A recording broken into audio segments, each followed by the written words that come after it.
Hi, this is Luke from the podcastthat.com family of podcasts. Special thank you to our Imaginary Legion patrons for all of their support, especially Stephanie, Jason, Armando, Jen, and Jennifer, and our Praetorian Guard, Bailey, and Sydney. Find out how you can join the Legion at patreon.com/stayimaginary. Now on with the show.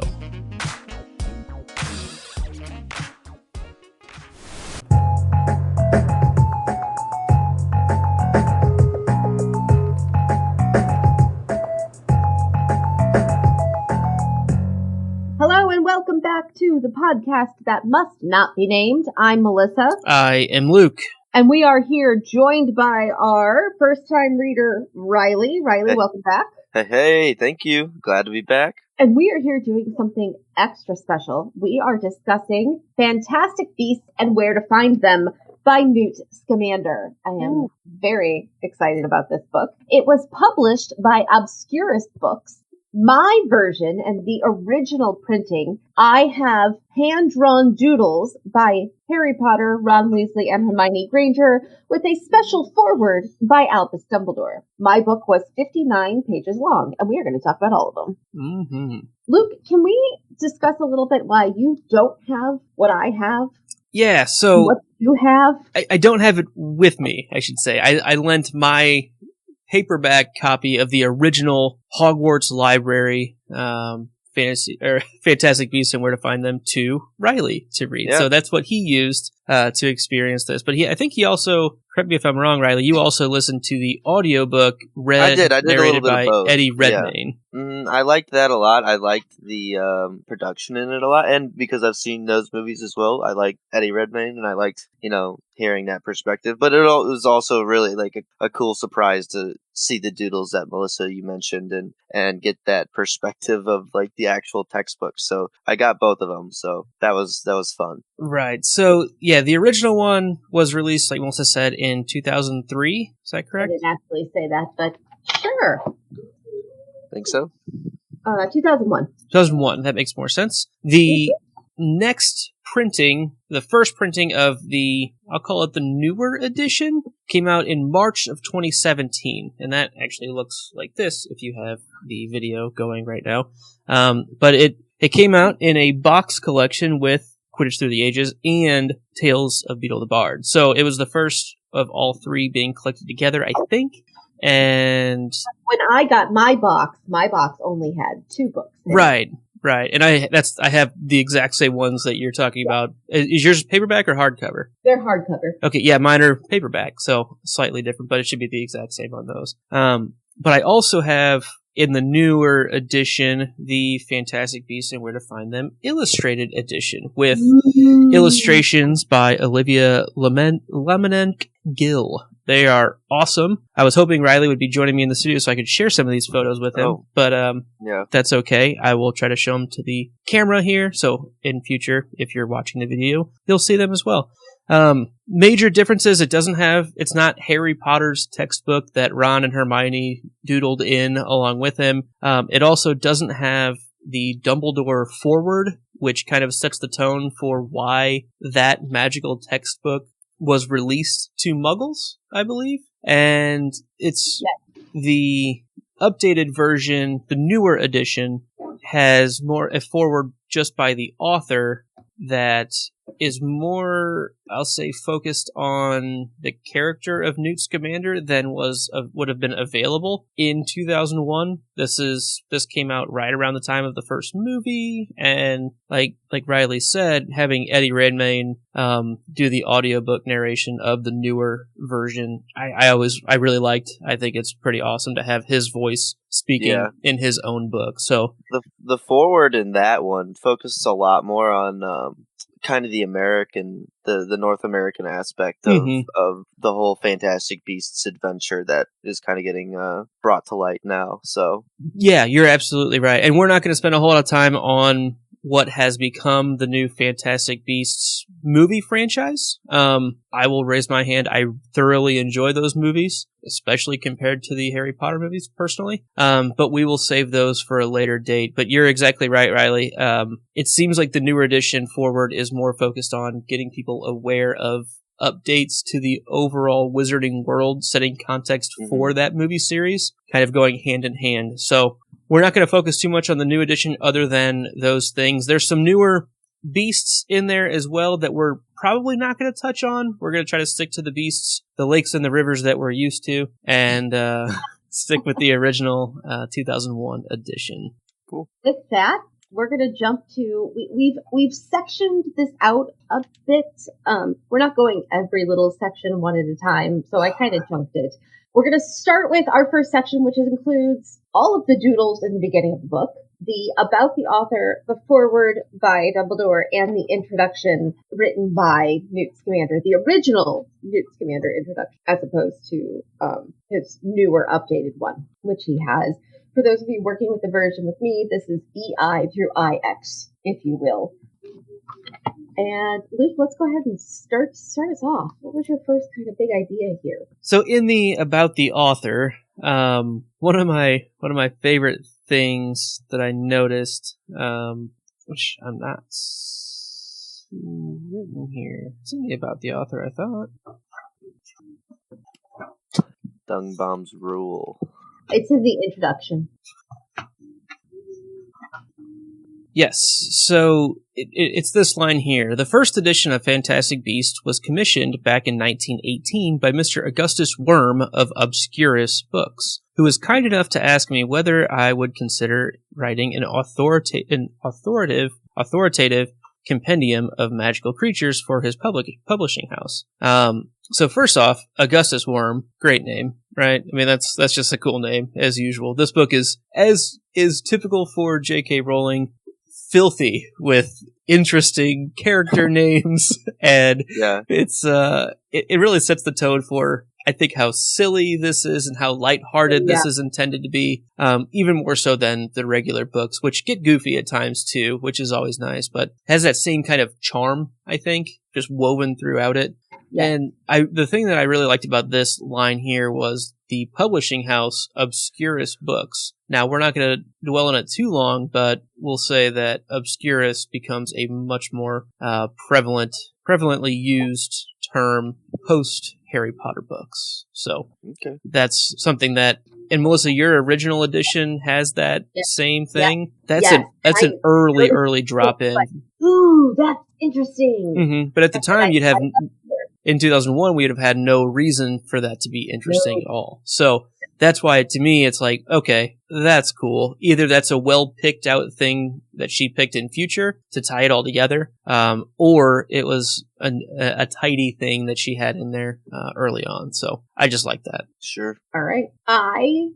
Going back to the about the author, one of my favorite things, first of all, the whole about the author is hysterical. Newt Artemis Phytos Commander. Mm-hmm. And in my book, it's underlined and says, nice name. So, that's great. But I also like that Newt's greatest achievement is the ban on experimental breeding, that he is proudest of that in 1965. I think that's really interesting that he put a lot of effort into that. Mm-hmm. The magizoologist that he is. Yeah, I've always thought that was interesting about Newt, because people always look at who are the two biggest, let's say, beast lovers that we know, characters that we know. With that. Just be careful with how you phrase that. Go ahead. Yes. Animal lovers, the advocates, magizoological advocates. It'd be Newt Scamander and Hagrid, right? Yeah. Mm-hmm. And we know that Hagrid has pretty much specifically thwarted the experimental breeding with the glass-ended Scrooge. So people always talk about, oh man, they would probably get along so well. I don't know if they would. I don't know. There's just, I think Hagrid's a little bit more of a rural practitioner, less learned. Not rural is a bad word. More self-taught advocator for animals. He was hut schooled. Yeah. Oh, that was so bad. And true. Okay. Riley, you had something about the Oh, yeah. thing Kind too. of going right along with your favorite part of this about the author with him with Newt's experimental breeding. I really like the short line before that about him being almost solely responsible for the creation of the werewolf registrar in 1947. Do you live? Are there any werewolves that live near you? You know, like who do you know that's in the register? It's just like a funny. I don't know. I think that probably not many people are in that. I would assume. Unless they're required to. Yeah, but I mean, I'm sure the percentage of actual people who are affected by lycanthropy, whether is that ever a term used in these books, lycanthropy? I don't think so. It's used around the books, like Sure. in the external stuff, but I don't Sure. think it comes up in the main series unless it's like in one of the books that Snape tells them to read. Like if it's Okay. unless it's mentioned in that chapter. If you remember that with the Lupin, Yeah. maybe later on they talk about it, but I don't think so. I just didn't want to get it wrong to where people in this universe are saying, "Oh, that's not how we describe it." But that's how I'm familiar being talking about that. I of would being a deem that werewolf. safe. I would deem that Okay. safe in this universe. Sure. But I just think it's interesting. Most werewolf people probably are trying their best to avoid it. Similar to, I would go on the record and probably say Lupin is probably not in that registrar, but Oh, I he is. disagree. He is. he is. Absolutely. A little bit of more inside information on that from Pottermore. This is not in any of the published books, but it is on Pottermore. And we'll get to it a little bit more in future when we meet another character involved. But Sure. Yes, we will. Lupin's dad was actually a big part of the legislation being passed as well. And so because of that, Remus Lupin was targeted to become a werewolf in retribution for that. Okay. So I won't go too much Okay. more into that, but It just seems to me that if somebody was on the registered list, they wouldn't be allowed to be a teacher if that was public knowledge. So I guess my question is, how well available is this list for the public? I'd imagine My guess is it's a lot of public knowledge things, right? Like it's public knowledge, but you have to know when to ask and how to ask and where to ask and who to go Right. to ask, and you have to care enough to ask. Right. Because it's not like they're publishing it in the newspaper. Okay, here's your yearly update of the werewolf registry. Right. they've got 2 new werewolves in the region. Right, like that's not happening. You have to want it. Oh no, there goes our real estate value. Right. I would say it's probably, public domain, but not Yeah. necessarily published information. Sure. I don't Okay. know. I think it would probably be published somewhere. It's just like you said, whether or not someone actually goes to look. It's not going to be broadcast, but it's available. And You want to know where it's at?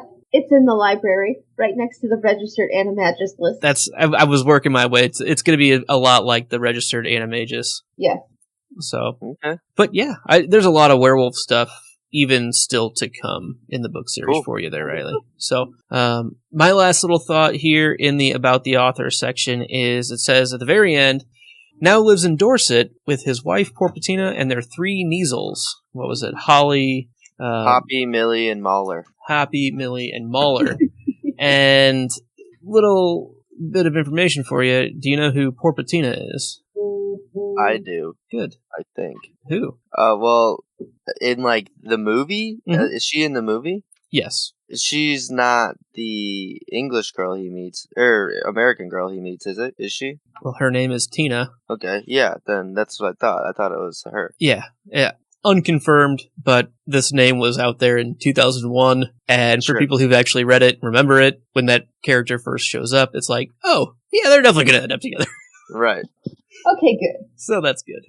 My only other comment on this is there were many, many doodles that I appreciated, but my favorite doodle was Harry loves Moaning Myrtle.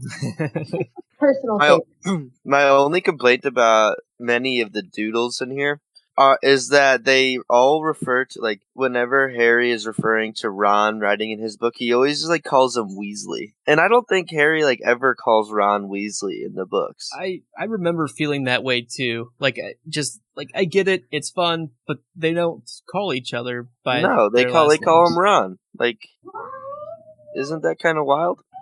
I remember that I sticking also out to me. remember them using this book in the books, but that's just me. Yeah, that's okay. I mean, that's just an offhand thought. Maybe Not that all of these doodles are from one day, and he was mad at him. and they were like, "Hey, wouldn't it be funny if we like called each other by our last?" You know what I mean? Something Sure. dumb like that. Sure. All right. Let's jump to what I'm calling part 2. Part 2 includes the "What is a Beast?" section and a brief history of Muggle awareness of Fantastic Beasts, with the caveat of the word brief being circled and being pointed out as "you liar." Not so brief. The not so brief history of Muggle awareness of Fantastic Beasts. All right, Luke, I'm gonna let you just go with, because Luke's got some thoughts. Yeah, well, this whole "what is a beast" topic is kind of the crux of what this book is about, right? This is probably the most important section in the book, I would say. Yeah. It defines what a beast is now, and also the evolution and troubles that they had for coming up with that definition over time. I mean, how do you define something that's never been defined before? And this whole section, I think it goes through a quite plausible round of events of how it would probably come up. Some of it has some judgments and prejudices involved, or it's like underqualified, which is the first case. The first rendition of the definition of the beast versus being debate was it has 2 legs. And I love how the goblins automatically get every creature that has 2 legs into this big meeting to talk about it. Yeah. Anything that fits the technical definition, right? Oh, yeah. And I don't know if the goblins do that to prove the point of the wizards not being inclusionary, or to just be difficult. I think it's both. It's probably both. Go for it, Riley. Do you agree with that? I mean, from this section of the book alone, I would have picked goblins as being my favorite, I guess, input into the beast list, had they been put into it. Just because of their actions in this first section, them prying at the rules and bringing, I think they're doing it to point out the fact that the wizards are probably not being very intelligent with their wording, but also I think they're having fun with it. I think they're like, anybody with 2 legs? Well, I know some big people with 2 legs. Let's see how this goes. Let's bring the trolls. So I just think it's hilarious. I love the goblins. It reminds me of, if you've ever, probably not, but there's some, like, that when rules for sports are made over time and edited, there's always that one guy in, like, a sport in history who's, like, doing the most ridiculous things in, like, the 40s through the 70s because he's not breaking the rules, and then the next day they're like, let's rewrite the rules. So I've always loved that kind of character, that mischievous troublemaker. So I think the goblins here are hilarious, and I think they are doing it just to kind of do it, just because they can. But I'm sure there probably is some kind of motive of, we should probably get this right as well. But I don't know, they're not in the book, so I don't know too much about them other than that they work at banks. And they're beings. Yeah, they are beings. Mm-hmm. Yeah, I think they're really trying to exploit and shed some light on where the wizards are, I don't know, maybe some of the shortcomings on this lack of definition, right? I mean, they're just saying, like, okay, well, if that's the case, we need to really show you how irresponsible trying to put a label on something like this is without any thought behind it. Right, and do you think by them doing this, they're solidifying their spot as beings? By them being the ones doing it? Well, I don't think the goblin status as being was ever questioned. Like, they were given being status from every definition. Sure. But I also don't know if they're doing it quite so, in such a quite social justice-y way as you guys are sort of giving them credit for. I think they're more just doing it as, like, we're going to buck the system because humans are inherently biased and prejudiced against everything, particularly goblins, is probably what they said, right? Sure. So humans never treat us as equals. They don't, blah, blah, blah, blah, blah. Therefore, I'm going to do everything I can just to like mess with them and prove them wrong, not because they are wrong, although they are, but just to like bother them would be my, just because, you know, it's like going against this ingrained systematic injustice, but they're not doing it to fix it because of the injustice. They're doing it to oppress the oppressors. I guess is the way to. I certainly agree with I get behind that. Yeah. Yeah, I definitely agree with that. And kind of along with, I mean, yeah, that's kind of how I think of it. And they're doing it in a way to show them that, yeah, you're dumb about this. But it also, if they can flood the being status market, for lack of a better term, with other, we'll say, less intelligent things, it kind of dilutes the wizard's power a bit, right? Because it's not just going to be, oh, well, the wizards say this, and guess what? The goblins are just going to have to go along with it. So if they can get a bunch of other voices, even if they're inaudible voices, they can at least, yeah, you know, you see what I'm saying, like flood with more lack of input that then makes the goblins louder. So that clearly wasn't a very good definition. So over time, it became with 2 legs and speaks the human tongue, which again, not quite good enough when you have things like mer people who can't really speak the human tongue unless they're underwater, and it just becomes, again, you're heading the right direction maybe, but even then, like that's pretty what's the word I'm looking for? It's very self-righteous of the wizards to say you have to speak like us to be considered a being. Like that's not very good, right? Well, and the fact that Mermish wasn't considered a human tongue, like it's a language. They communicate. They have like all of. Are you saying like what if it wasn't speaking English? You know, like there's just so many parallels to some of the things that we don't know if Crumb speaks English, so he might not be a being in that definition. It says human tongue, not just English. Oh, okay. But I was making a little joke. But Crab and Goyle, on the other hand, yeah, they don't speak it. I mean, they might be more troll-like. That's true. That is very possible. All right. Are we ready to sort of move from the being status? Because I have one more little comment about being status.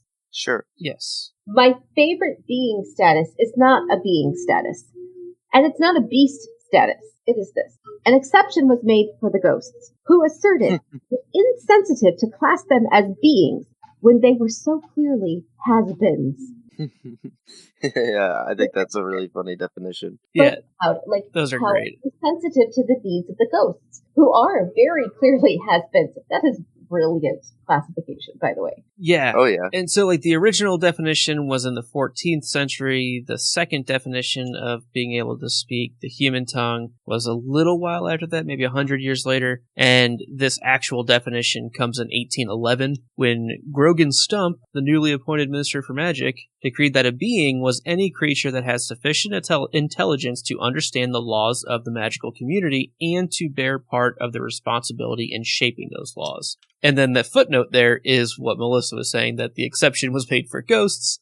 And if you read this book and you're not reading the footnotes, you've missed some of the best stuff in this book, for sure. The footnotes are everything. So what do we think of that definition of beast versus being? I think it's pretty fair. Essentially, you're saying, are you a willing citizen in this magical community, kind of? Or more, not necessarily willing, but do you have the intelligence to be a participant? So I might not be willing, but I have enough intellectual capabilities. Well, it also says, and to bear part of the responsibility in shaping those laws. So there is a bit of a willingness, or at least an ability to influence how it's shaped over time. And then, I mean, we have some that chose something different. Yeah, and that's what my favorite part of this whole evolution of the definition was.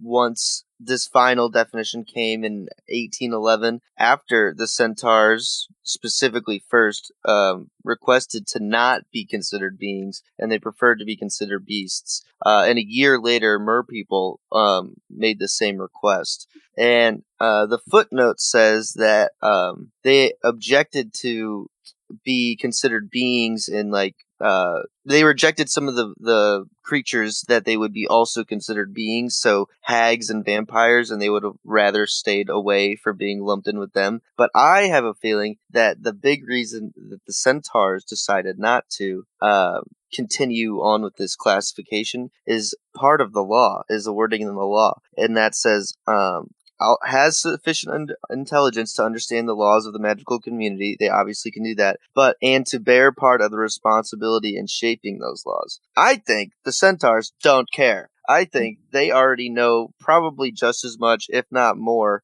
than a lot of the wizards about this subject. And I think they don't want to be involved with shaping their laws. They're just going to deal with their forests and their lands, and they don't really want to bear any responsibility. I think, and it's not written down, but I think that that's the real reason. I think that's a pretty fair prediction on your part. I can get behind that. Because why would you want to? I don't know. If you have your own thing going. Well, and remember what we learned about centaurs in book 1. They're so flighty, or at least they come off that way, right? They're so not concerned with the lives of the humans in the story around them. Like, you're right. They don't care. You go do whatever it is you're going to do. What is the thing that's going to make you leave us alone the most? It's kind of like they're being conscientious objectors. We just don't want to be a part of your laws at all. Like, we're just going to do our thing. Please, just leave us alone. Just leave us alone. Luxembourg or something, you know what I mean? Like the little city-states that still exist in Europe. They're like, just go around us. I like the idea of a fanfic where Luxembourg is just filled with centaurs. It's what it is. That makes sense. Yeah. All right, Luke, you've got something here about middle-age artwork. Yeah, so this is in the next section. All of that was in the What is a Beast section, which, yeah, pretty pivotal stuff for this book. The other section in our section about this book is a brief history of Muggle awareness of fantastic beasts. And this kind of talks about how Muggles are dumb, but we didn't always have the regulations in place to kind of protect the information about these magical beasts worldwide. And so things like the dragons and griffins and unicorns and phoenix and centaur, these and more are represented in Muggle artworks in the Middle Ages, though usually with almost comical inexactitude. So I just thought that was a really interesting way of showing why us Muggles would have some of these magical beasts in our heritage, in our, art history. And I think that's a really cool way for this book to show, yeah, well, I mean, you've seen them, they used to see them, and like that was a thing. But now we've gotten better at hiding them. So now it's become more of myths and legends as opposed to, yeah, no, they're real, but now they're safer. So I just think that's a really interesting way of this book to kind of color that for us. All right, we're going to jump to part 3. And in part 3, we're going to discuss magical beasts in hiding with the subcategories of safe habitats and, controls on selling and breeding, disillusionment charms, memory charms, the Office of Misinformation, then the section called Why Magizoology Matters, and the Ministry of Magic's classifications. So let's talk about the magical beasts in hiding, all of the different places that they can be. I think my biggest takeaway of this one is that, again, the experimental breeding ban in 1965, which has made the creation of new species illegal. The little note in here written by Harry is, but no one told Hagrid. Yeah. That is true. No, either no one has told him or he's chosen not to pay attention to that information. So that's kind of my big takeaway from this main section here. Yeah, that's funny. All right. So what do you guys got? Any interesting beast stories and things stick out in this area for you? Go with your Yeti comment there, Riley.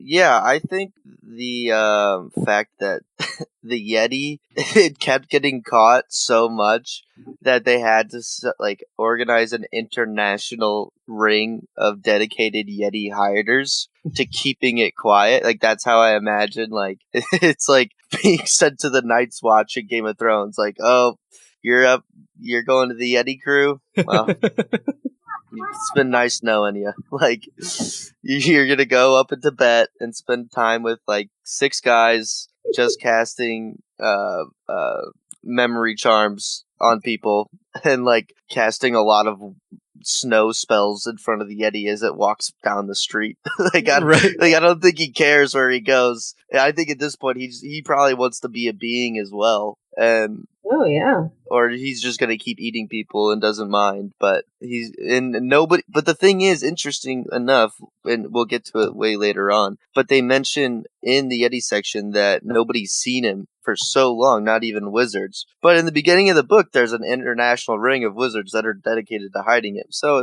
they're good at their job. Interesting. It must be. After that went into effect, it's been effective. Yeah.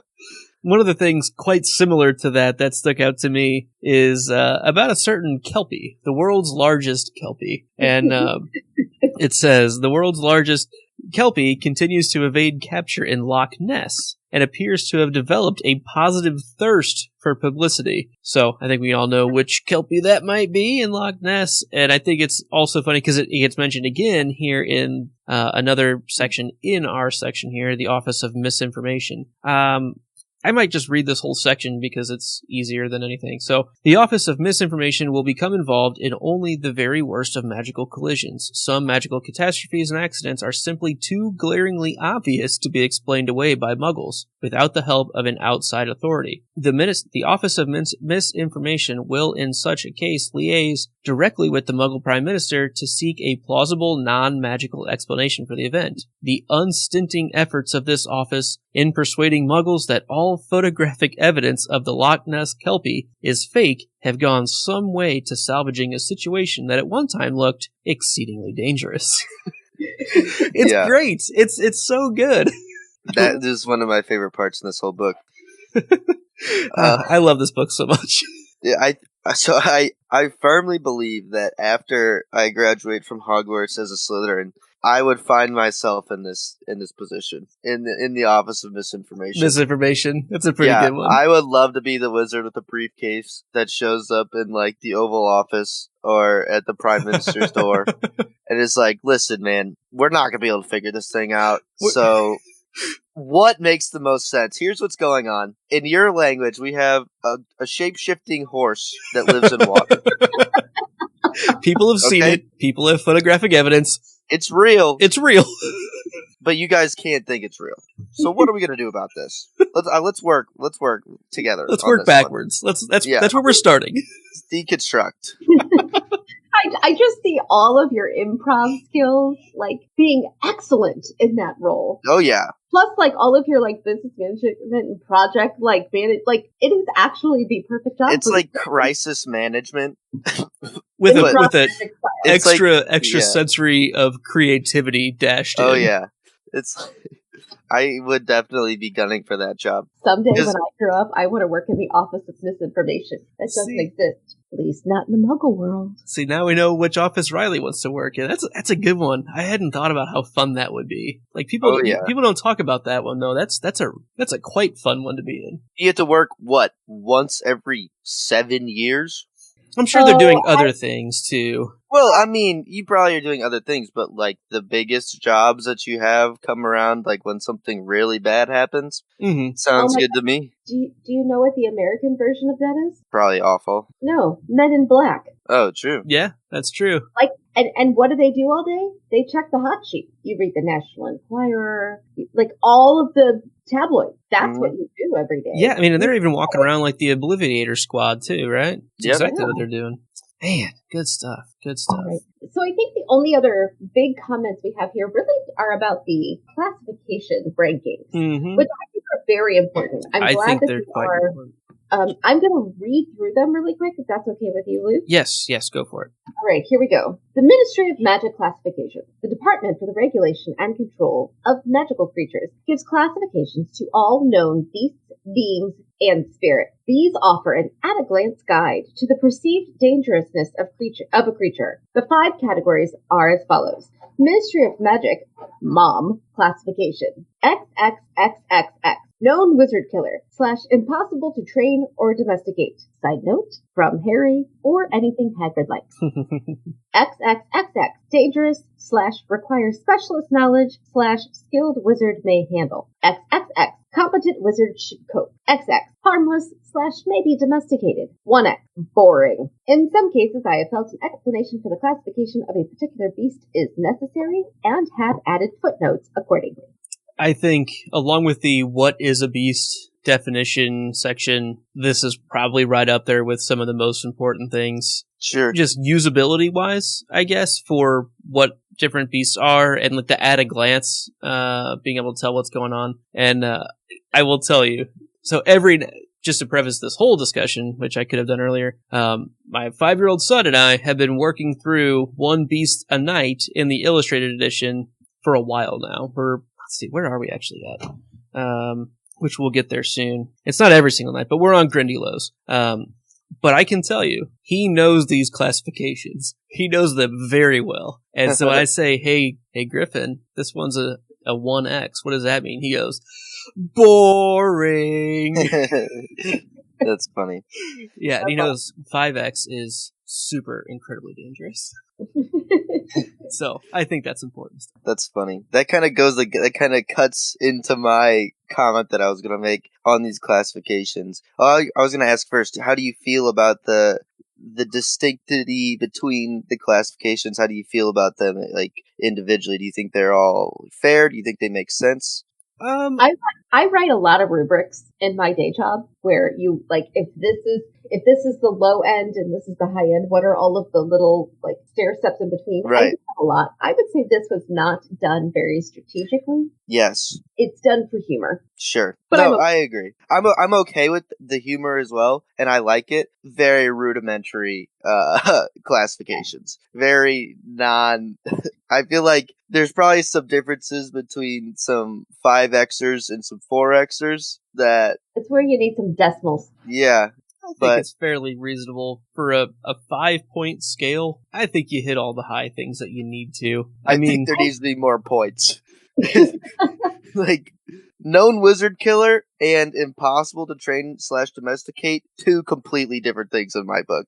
Well, it's kind of one. It could be one or the other. But yeah, that's but the problem. I that's don't the know problem. which one it is. If the only information I have is that it's a 5Xer, I mean, obviously run, unless I'm not supposed to run, unless it's just not, I don't know. I'm with you. I can see that, Riley. I'm all right with that. But I agree it's for humor. I like them. I would have gone with like a 12X scale. I like it, and I'll be the odd man out on this. Right. I would like to point out, just for visual, that my copy has some extra doodles. Once upon a time, I don't know, can you see that? Yeah, kind of. Yeah. The circle here on the 5X, that was absolutely not, the circle on the 5X was absolutely not printed. All of the doodles down here, those are hand-drawn for me. External doodles? Those are external doodles. Those do not occur in any other copy. Unique. Fantastic Beasts and Where to Find Them. And I'm not sure which child did it, but I believe her name is Lorelei. It was a long time ago, but yeah, no, I believe these are our target audience doodles back when she was more of a toddler than a teenager. Cool. Ready for part 4? Ready to talk about some beasts? Oh, yeah. Yes. Okay. So for this part, we're not going to be able to talk about every single beast. We have some ideas of how that can be addressed later on in future one-shot type episodes. We're just going to hit some highlights. So the first section, we're really going from Acromantula on page 1 through the entire 10 types of dragons at the end at page 15. Will you just read off what Yes. creatures, which beasts occur in this section for us? Yep. And if I read one wrong, please correct me. So we have Acromantula, Ashwinder, Augury, Basilisk, Billywig, Bowtruckle, Bundamun, Centaur, Chimera, Shizpurfle, Chizpurfle, yep. sure, Flabbert, Krupp, Demiguise, Dearycall, Doxy, and Dragon. And the types of dragons are, I'm going to say this one wrong, Antipodean Opali. Yeah, Antipodean. All right. Chinese Fireball, Common Welsh Green, Hebridean, Hebridean. Hebridean, I know I was going to get it wrong. Hebridean black, Hungarian horntail, Norwegian ridgeback, crossed out, baby Norbert, Peruvian vipertooth, Romanian longhorn, Swedish short snout, and the Ukrainian iron belly. All right. So those are all the exact same from each edition. Yep. So Excellent. that's So good. there's no additions for this section. Correct. Ah. That's the main reason I asked you to read them all off, to make sure I didn't have a note of one that wasn't included. I figured that's why I was reading it and you didn't just do it. That's why. That's why. All right. Why don't you go ahead and start us off there, Lucifer? Yeah, so my first note, and I mean, yeah, the Ashwinder's awesome. The augury is pretty cool. We know about basilisks. The first thing that jumped out to me is the billywig, which is a classification 3X. And this is a small insect native to Australia. And the billywig's wings are attached to the top of its head and rotated very fast so that it spins as it flies. So that's kind of neat. Generations of young Australia... Okay, those who have been stung by a billywig suffer giddiness, followed by levitation. Generations of young Australian witches and wizards have attempted to catch billywigs and provoke them into stinging them in order to enjoy these side effects. Though too many stings may cause the victim to hover uncontrollably for days on end, and where there is a severe allergic reaction, permanent floating may occur, or may ensue. So on the screen for you guys, here's the illustrated version of the billywig. So pretty cool looking. I just love that it's kind of used as a recreational thing for these kids. Harmless-ish, used with caution. Sure. But I thought that was interesting. Knowing my children, they'd all be allergic. Right. Oh, yeah. They're allergic to everything, so that they absolutely would just be floating everywhere. That would make marching band really difficult. Or really cool. Ooh, also true. All right. I would like to point out one of my favorites in the section was the Deary call. Deary call? Yeah. So this one is a bird, right, that can vanish in a puff of feathers and reappear elsewhere, which sounds great. Here's what I liked most about this. Interestingly, Muggles were once fully aware of the existence of the Dury call, though they knew it by the name of Dodo. Yeah, that's a good one. Unaware that the Dury call could vanish at will, Muggles believed they had hunted the species to extinction. As this seemed to have raised Muggle awareness of the dangers of slaying their fellow creatures indiscriminately, the International Confederation of Wizards has never deemed it appropriate that the Muggles should be made aware of the continued existence of the Dury call. I think that's really funny. Like, it's particularly the phrase of the dangers of slaying their fellow creatures indiscriminately. Like, stop killing random animals for no good reason. Like, and that's why we have the endangered species list. Specifically why? Yeah. So I like that got worked in. Yeah, absolutely. I mean, it's just a vanishing bird. We didn't feel fit to tell them that they're fine because of the other good things that came out of it. Yeah. And justify the means. It's fine. So my biggest standpoint of, or biggest high point of this section obviously comes at the end, as I'll be the one to say the podcast family's, native dragon expert. But, I'll get to that in a second. I really liked, I have a small note when I read the first, little section on the acro. I kept saying acromantula, which is the monstrous 8-eyed spider, which we've seen Harry and Ron run into, and particularly noted with 1, 2, 3, 4, 5, 6, 7, 8, 9, 10, 11 more X's past the 5. I'm assuming written in by Ron. Likely. But when I first read this section, I really liked, obviously, reading about the physical makeup and the dangers that come with this animal, but I also really liked the extra stuff that come with it. How acromantula eggs are defined as Class A non-tradable goods by the Department of Regulation, because these eggs would hatch into 6 to 8 weeks, and they're gigantic, right? They turn into massive spiders. And was it the acromantulus eggs that would burn down buildings? No, I think that's the No. Ashwinder. No, you're Yeah. right. You're right. The next one. But I love the idea, and I'm a big role playing game fan, right? Which JK, let's get one for Harry Potter because that would be too much fun. But I love the idea of the stories that you could tell with these specific like monsters and their motivations and tendencies that they have in this book.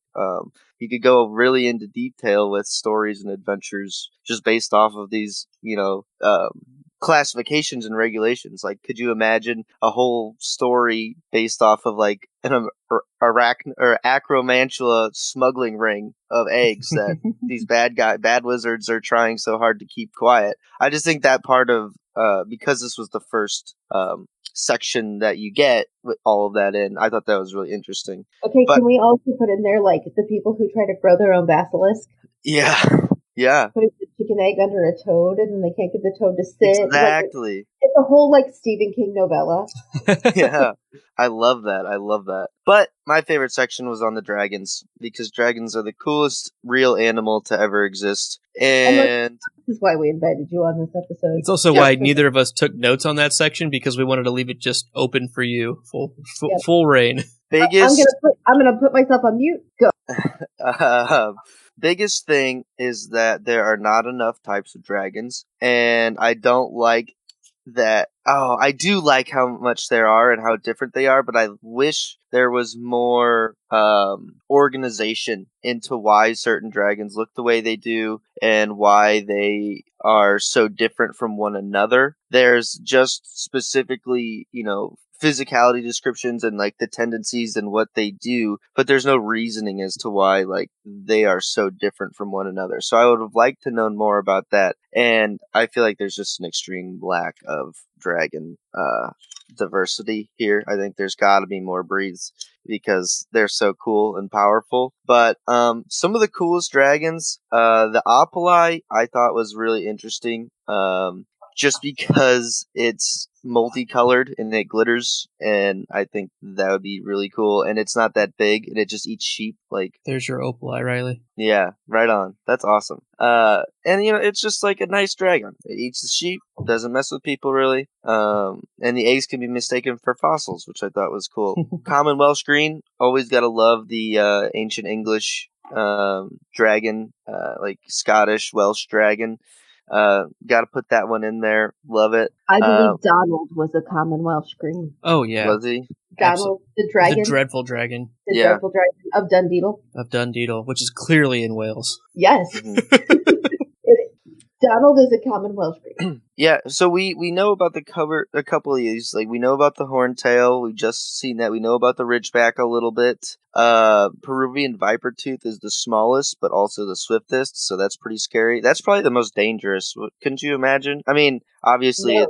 it says that there's some other ones which I'll mention here in a second. But could you It's so small, right? It's not so small, but it could probably get through your buildings. It could probably get into bigger holes and It's like a velociraptor coming after you. yeah, just like swooping around the corners. Like, that'd be frightening. I think that's a really cool dragon. I mean, it's not like Smog who you can see coming. You won't see the Right. viper tooth coming. It would be on you too fast because it's so small and hard. You won't be able to notice it from a distance, and because it's high speeds, you're toast. It's like Toothless. Yes. The Romanian Longhorn, I like that it gores its prey before roasting them with their long horns. That's pretty brutal. It's pretty metal. metal. It's metal. It is, yes. But I think by far my favorite dragon in this is the last one. Ukrainian Iron Belly, the largest breed of dragon, bigger the better, right? Achieve a weight of 6 tons. They've been known to be rotund and slower in flight than the viper tooth of the longhorn, obviously, because they're so big. They're exceptionally dangerous, though, because they're capable of crushing dwellings on which it lands. And now, when I read that, so there's one thing that's frightening about like a Smog-esque dragon, or even like a Drogon from Game of Thrones, where it's just, furious. It's going to come at you and burn you alive and eat you. But like, okay, this massive dragon is just flying along, and he's a lazy dragon, and he just lands on your house or your whole block, Right. What are you gonna do about that? He doesn't even care that he just killed you and your entire neighborhood. Like, the neighborhood watch isn't gonna stop in Iron Belly because it's taking the whole place down with you, and all it's doing is taking a nap. So I think that's frightening, and I think it's so cool because I like laziness, and that's how I imagined it. So, yep, he's just taking a rest and killing everybody in his path. So, big fan of that one. You ready to Nice. see your picture of it from the illustrated edition, Riley? Yeah. I'm going to have to pick the camera up for this one, and you'll see why. God. Oh, all right, move the book over. Oh, man. So it's got flip out pages, so it's 4 pages long, just to really sell how huge it is. That's hilarious. So I was like, I'm not even going to try to lift it up with the pages flared out. I'll probably Nope. rip it. So That's so cool. yeah, Yeah. and it's I think it's actually so funny. it's holding a ship in its mouth over here. Yeah. Because of the story of it, Mhm. in 1799, Ukrainian wizard authorities. Oh wait, it's been under constant. They're under constant observation by Ukrainian wizarding authorities ever since an Iron Belly carried off a mercifully empty sailing boat from the Black Sea in 1799. Just carried it off. Just took it. Just because. So again, I'm not going to dwell on the newer movies too much, but keep an ear out for Ukrainian Iron Bellies being mentioned in the first Fantastic Beasts movie. That's what Newt Scamander was working with during the war. Okay. So there you Interesting. I only have one little quick comment about the dragons in general, is that there's a sentence under Swedish short snout that is my favorite sentence, and it's, the short snout has fewer human killings to its name than most dragons. Though as it prefers to live in wild and uninhabited mountainous areas, this is not much to its credit. Yeah. So it probably would, but Right. It just technically hasn't been in a position right. up its numbers. That's kind of like, which state has the fewest murders? Probably Montana, because no one's there. Right. And the people who are there aren't close to each other. Right. There's some space. Yeah, I'm not saying anything about Montana. I love Montana, so don't take that the weird way. It was just a random people are sparse in Montana comment. You know what? We're very inclusive, including to people from Montana. Even Montanians. So I have a couple more quick comments on non-dragons. Riley, did you get your dragon fix? Yep. And do you feel validated for being here? I'm not dragging anymore. Oh, there he is. All right. That's so one of these creatures that we have in here is the Chimera, which is Greek, and there's just a reference to. It says there's only one known instance of the successful slaying of a chimera, and the unlucky wizard concerned fell to his death from his winged horse. See below. Shortly after, exhausted by his efforts. See below. I don't have any footnote here. There's a footnote. Not on the illustrated edition. Oh no! It's C page 42, which is for the winged horse. Okay, that makes sense. Yeah, and I'm just not seeing that actually in the illustrated edition. I'm going to call that a mistake. It's okay. One interesting thought, I'm glad you brought this up because I got this monster mixed up with a different one, but the Chimera, it says it has a dragon's tail. Mm-hmm. Which one? It's a good question. Looking at it, which I'll show you the picture. So there's the picture. Not a horntail. Not a horntail. Not a what was the other one that I was thinking of? It's the one that looks like the mountain, the big one, the other big one, the Hebridean black. It's a little bit like that, but so that's the Hebridean black tail. Similar, but it's not quite as spiky. Or is it regional based on where the Chimera Could is be. if it's in that region, you know? Could be. It's not very much. Definitely not the Commonwealth green. Definitely not the Antipodean. Not really this Chinese fireball. And that's why the standardization / organization of dragons should have been done better. There's room for expansion. How about that? Definitely. I mean, Luke even says at the beginning in his introduction that he's sure that other beasts will be found soon, thus necessitating more versions of this book. So maybe they just don't have them all yet. Think of it like Pokemon, Riley. I grew up knowing that there was 151 plus 1, and then all of a sudden there's like 800 now. So Yeah. But so I was curious as to who it was that slayed a chimera, because I wasn't familiar with that Greek myth or legend or whatever. Because it sounds like it's on the back of Pegasus, a winged horse, is my guess, and sure enough it is. And I was like, well, who do I know that rode Pegasus? Melissa, who rode Pegasus most famously, I guess? I mean, only because of the Disney movie. I want to say Hercules. No, it's Perseus. Yeah. Oh, Perseus. That's right. Was Perseus. Percy Jackson. I should have known this. But I'm sorry. I failed. Perseus didn't face the chimera. It was actually Bellerophon, or Bellerophon is probably more correct. Bellerophon. Yeah. And so that's likely who it was. And I just thought that was interesting because I like Greek mythology. So I learned something from it. The only other reference I want to make in this section is the Demiguise, which is awesome. I think the Demiguise is one of the cooler creatures in here. It's an orangutan type animal that its hair is so translucently white it's essentially invisible, and its hairs are what they use to make invisibility cloaks. So I thought that was kind of cool. And again, check out for those in the first movie. They play a pivotal role. You might have forgotten about it. Fantastic Beasts movie. In the Fantastic Beasts movie, yes. I did forget about that. So my last kind of thought in this is not about a beast, which is ironic because it's about beasts, but it's really about those darn footnotes, which are fantastic. And I really feel like we are missing out by not having access to a wider wizarding library. This is just a handful of the books that have been referenced. You have to say the publishers too, please. Oh, I don't know if I have. Oh, okay. Hold on. Because one of the publishers is my favorite thing ever. Okay. Then I have to do a bit of flipping. Hold on. And I don't even know what I'm saying. Am I? Okay.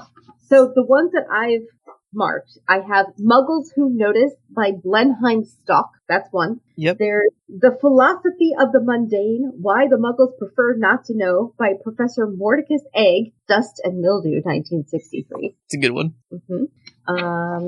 Flipping through some more. We have See Why I Didn't Die When the Augury Cried by Gulliver Pokeby, Little Red Books.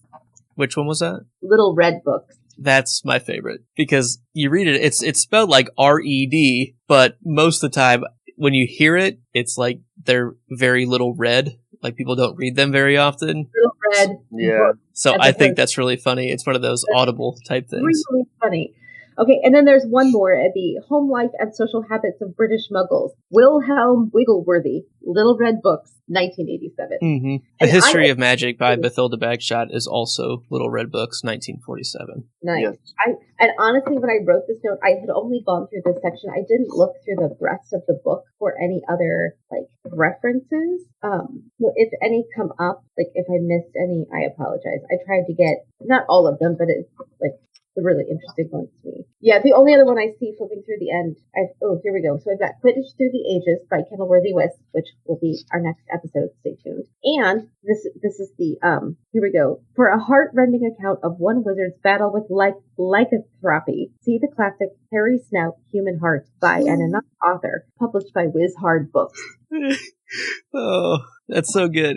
So it's what heart? It's Harry Snout. Hold on. I lost it. Harry Snout Human Heart. Yeah, I love that one.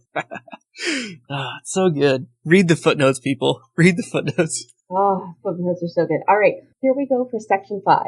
We're going to go Dug Bog through Manticore. Here we go.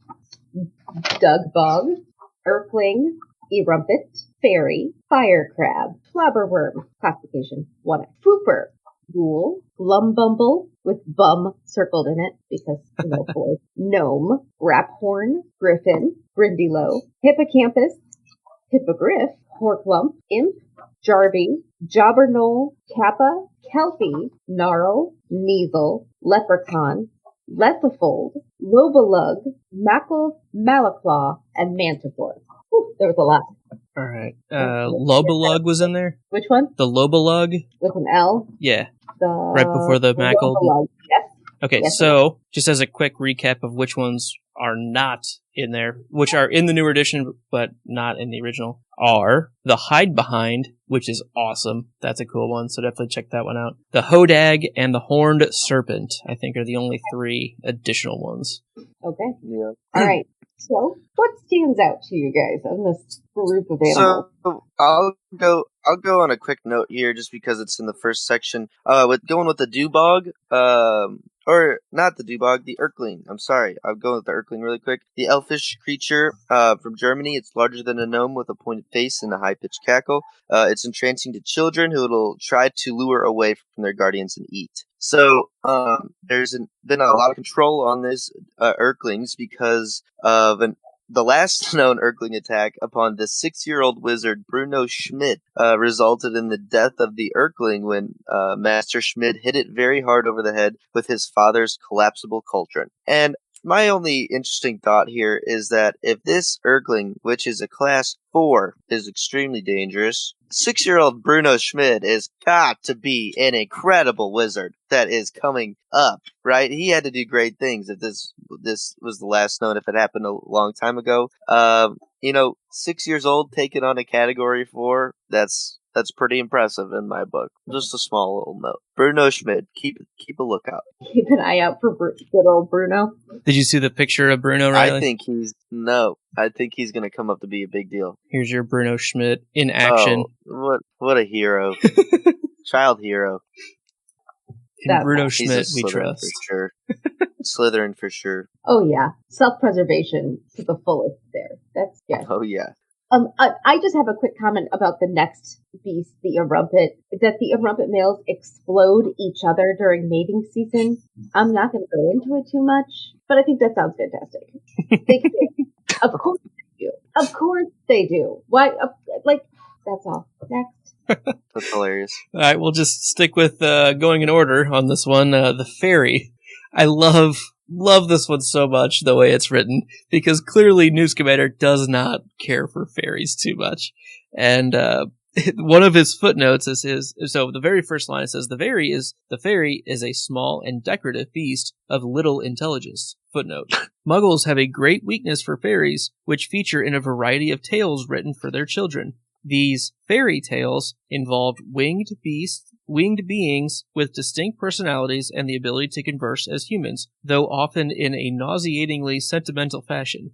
Fairies are envisaged by the Muggle, inhabit tiny dwellings fashioned out of flower petals, hollowed-out toadstools, and similar. They are often depicted carrying wands. Of all the magical beasts, the fairy might be said to have received the best Muggle press. It's so funny.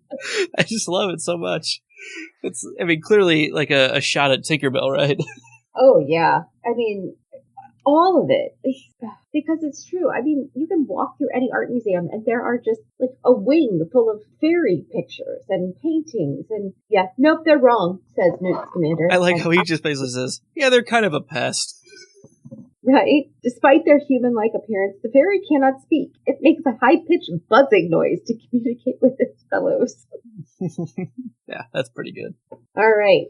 So, flipping through again, I don't know if anybody has one for the next couple. Luke, you've got a shout-out on one of the G's, if you will. The Griffin, always a really cool one. Just a shout-out to the Griffin. I'm not going to spend any time on it.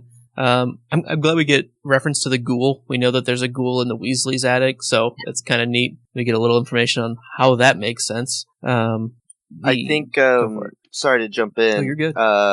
I think we kind of skipped over a really funny one, a really good, interesting one. The Whooper.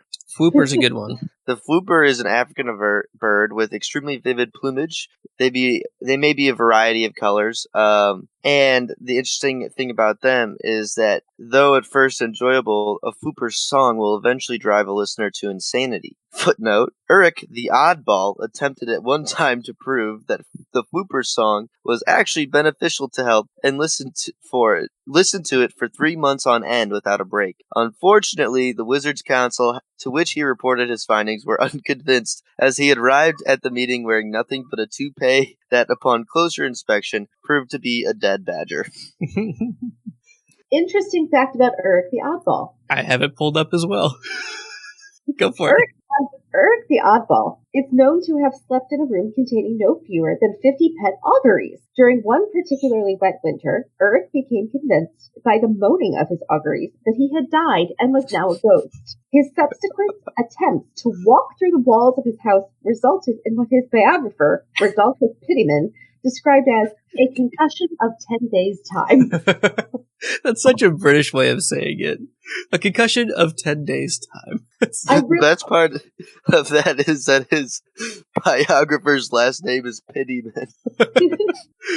So, Eric the Oddball has been mentioned in the main series as well. That was going to be my question. I really wanted you to do like a Kindle search. Oh, I've got it. And from Harry Potter and the Sorcerer's Stone, Chapter 8, The Potions Master, Professor Binns had been very old indeed when he had fallen asleep in front of the staff room fire and got up the next morning to teach, leaving his body behind him. Binns donned on and on while they scribbled down names and dates and got Emmerich the Evil and Eric the Oddball mixed up. So, there you go. Interesting. It's a real famous cat. Name. That's a deep dive character. Like, he's been brought up a couple of times. Yeah, the fact that he's been named also twice in the Fantastic Beasts book. This is a name that she likes to use. Like, clearly. It's a good one. She it and she's like, I need a backstory for this guy. I know. I'll use him for some of these beasts, like take the name Eric the Oddball. Oh, it's a great name. You gotta reuse it. I mean, gotta fit him in somewhere. Give him a story. All right. Are you guys good if I jump to the hippocampus? Yeah. I like the hippocampus, right? Head and forequarters of a horse and tail and hindquarters of a giant fish found in the Mediterranean. Works with mer people. It's like a seahorse horse. It really is. Also featured in the Percy Jackson series. Yep. But my favorite is that the hippocampus lays large, semi-transparent eggs through which the tadpole may be seen. And there's your tadpole. I like the name of that egg, tadpole. Wouldn't it not be a tad fowl? Foal. No, because a baby horse is a foal. I thought it was a fowl. Fowl is a bird. Fowl is bird. Yeah. F-O-W-L. Well, learn something new every day, folks. Yep. Basic vowel sounds. Well, sorry, that was me. We speak English, which is never correct, so we're not going to get into that. That's a different thing. Yes. Yeah, the hippocampus is pretty cool. 3X, seahorse horse, classic. Hippogriff, solid. I like the depiction, the illustration of the hippogriff. It looks pretty cool, I think. My favorite part of the script one is the phrase that says, though this should only be attempted by experts, is underlined in my copy and said, has Hagrid read this book? I don't know if he has. So I'm just saying, I feel like Harry and Ron are very Melissa and Luke book one. So I have another quick shout out to the Jobberknoll, and it's just one of the, I want to say, more ridiculous beasts in here, and I love it because of that. So it's a 2X, and it says the Jobberknoll, Northern Europe and America, is a tiny blue speckled bird which eats small insects. Just regular everyday bird so far. It makes no sound until the moment of its death, at which point it lets out a long scream made up of every sound it has ever heard, regurgitated backwards. So random. Jobberknoll feathers are used in truth serums and memory potions. So I love it so much. It doesn't make a sound until the moment it's dying, and then all of a sudden it just regurgitates every sound it's ever heard in its life. But in reverse. You can't even figure out what's going on. It's so ridiculous. What if it even if it got killed? If it was an accidental death? Does it still happen? Just automatically? That's the sound? How long does it take? Probably a while, depending on... What would happen if you kept it in a soundproof box for its whole life? It would just die. Does a tree make a sound if it falls in the woods if nobody hears it fall, Melissa? If a silent box has a Jobberknoll in it, did it ever make a sound? Really, if you don't hear anything... What if it was just death? The Ballad of the Deaf Jobberknoll. The Ballad of the Deaf Jobberknoll. Write it up. There's some gems to work with in this book, and people do not go back and read these. Please, if you're listening to this, go back and read this book. It is so good. Hilarious. We are missing so much, and we just have to, but it is so good. Another gem coming up right here is a great one. Right after the Jobberknoll, the Kappa. I love this one. The Kappa is a Japanese water demon that inhabits shallow ponds and rivers, often said to look like a monkey with fish scales instead of fur. It has a hollow in the top of its head in which it carries water. The Kappa feeds on human blood, but may be persuaded not to harm a person if it is thrown a cucumber with that person's name carved into it. It gets better. In confrontation, a wizard should trick the Kappa into bowing. If it does so, the water in the hollow of its head will run out, depriving it of all of its strength. That's when you're like, hey, there, Kappa, you want to play a game? It's called Head, Shoulders, Knees, and Toes. It's so funny. I love that one. The cucumber alone is amazing. But makes me want to carry around a cucumber with my name carved into it at LeakyCon. Yeah. That's amazing. Just the Bilbo Gollum scene that I can imagine a young wizard trying to convince this creature to bow, but he's like not good at it. You know, he's like there forever trying to get him to bow, and it's just not getting it. That's and great. It's not falling for it. I think it's such a funny beast. So right after that, we have the Kelpie, which is cool. Kelpies are pretty cool. I like the Loch Ness stuff being brought in there. So then we get to the Lethifold, which is probably the most hardcore beast in here. Like, I'm just going to read the description of it. There's a whole story that goes along with it for the number one, like the first documented case of it being found.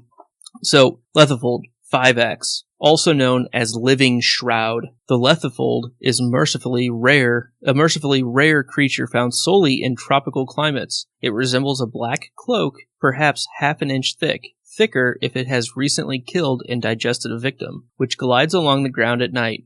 The earliest account we have of a Lethifold was written by the wizard Flavius Belby, who was fortunate enough to survive a Lethifold attack in 1782 while holidaying in Papua New Guinea. So we get Flavius's whole story, and it's pretty drastic, and it's, I don't know, there's some horror and terror elements to the way this story goes, and at the very end of its story, it says, as Belby so dramatically reveals, the Patronus is the only spell known to repel the Lethifold, since it generally attacks the sleeping, though its victims rarely have a chance to use any magic against it. Once its prey has been successfully suffocated, the Lethifold digests its food there and then in their bed. It then exits the house slightly thicker and fatter than before, leaving no trace of itself or its victim behind. So that's pretty terrifying, right? And so when you hear the description of it, like a black cloak, right? And only the Patronus worked against it. What else does that make you think of? Oh, Dementors, for sure. Not going to go into it right now, but if you look up the history and origin of Dementors, there's a good chance that these played a part in the creation of Dementors. I could imagine that, like so many lost souls. Mm-hmm. That's interesting. They, potentially were created by a dark wizard named Ikizdiz on the island that eventually became where Azkaban is. Okay. So the only thing that goes against that is the Lethifold likes the tropical climates. So it's almost like if they were forced there, then that had to be out of their own climate. That could be a part of why it became something else too. So there's stuff in there. It's interesting that there's I guess it was decided that somebody tinkered or bred them potentially, right? Rather than it just being an occurrence from the Lethifolds having so many victims. You know, they just turn into Dementors because they get so much bigger after a while, and they just, I don't know, that's how I was imagining it when you first started talking, but I think it's interesting both ways. Yeah, I like the idea that there are other dark wizards in history, and like some of them did terrible things. Like I think that makes it all more realistic history-wise. Sure. The footnote along with the Lethifold is also a real gem. Melissa, do you want to read that? I will. The number of Lethifold victims is almost impossible to calculate, since it leaves no clue to its presence behind it. Easier to calculate is the number of wizards who have, for their own unscrupulous purposes, pretended to have been killed by Lethal. I love it so much. The most recent instance of such duplicity occurred in 1973 when the wizard Janice Ficky vanished, leaving only a hastily written note on the bedside table reading, "Oh no, a Lethenfold's got me, I'm suffocating." Take the time to write that out. It's like in Monty Python. What does it say? Scratched it, like chiseled in the stone. It says, ah. I think of the Shel Silverstein poem, A Boa Constrictor, of, "Oh, I'm being eaten by a boa constrictor." That's what I see. Okay. Continuing with the footnote.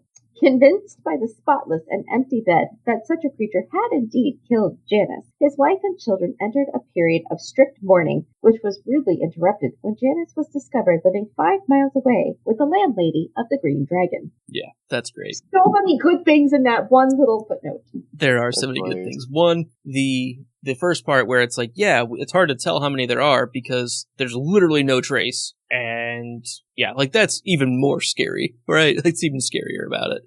That's like my daughter was in bed. I saw her in bed and I woke up and she was gone. Yeah, like how many missing children cases could be because of Lethenfolds and things like or that. Runaways or what else. Nope, it's a Lethenfold. Lethenfold got Although, me. Oh no, a Lethenfold got me. Okay, that's the next great thing. Oh no, a Lethenfold's got me. I'm suffocating. And the final super gem in here, go for it. It's the Green Dragon. The Green Dragon. Oh, get me some. I'm gonna get a pint and sit next to Samwise Gamgee. Yep. And drink a beer. I think that sounds like a great use of my time at the old Green Dragon. Are we all folded up on the Lethenfold? We have folded it away. All right. I have a quick one with this next Lawbalug. Lobalug. Yeah. Sure. It's just it's found at the bottom of the North Sea. It's a simple creature with a rubbery spout and a venom sac. And when it's threatened, it contracts its sac, contracts its venom sac, and blasts the attacker with poison. Most interesting thing is, mer people use the Lullabug as a weapon. Absolutely. They're just poison spraying everybody. I just thought that was a funny little note. Yeah, that's great. I like that one too. Yeah, I like when they have like interactions between the different beasts and how they would, like if they're in the same place, they're gonna interact. And there's a handful of them that come in that are kind of like that. So yeah, that's a good one. All right, here we go. We're going to move on to part 6. Simply my classification, not actually something you'll find in the book, but the last section, which gets us from mer people through the end of the section here with Yeti.